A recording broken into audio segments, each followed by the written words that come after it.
गत शुक्रवार दिन मु मो भाई और मो माँ सब बाहर को घर छाड़ी बाहर को किसी कम जाइलु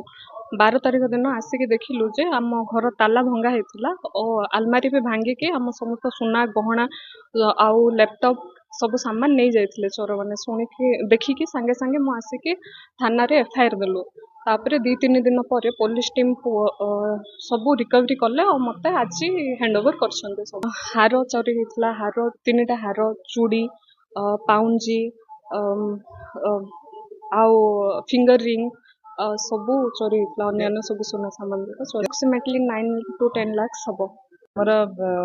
12 नवेम्बर रे जो केस नंबर 404/24 रजिस्टर होता गोटे नाइट बर्गलारी केस उमरकोट थाना रे से कंप्लेनेंट श्री विवेक नायक घर किछिटा गोटे लैपटॉप एवं किछिटा सुना रूपार ऑर्नामेंट्स चोरी होता ताकू आमर team led by IIC Umerkote एवं अन्य ऑफिसर्स एंड स्टाफ ता सहित साइंटिफिक टीम एवं साइबर सेल तांको मध्य सहयोग रे आमे डिटेक्शन करि पारिछु केस बहुत जल्दी डिटेक्शन होता एवं विदिन लास्ट 2-3 डेज आमे 8 जन एक्यूज को धरि पारिछु एवं टिल नाउ जा वेरीफाई करा हेछि 8 जन भितर 4 जन सीसीएल अछंती माने बिलो 18 वर्ष तांको बयस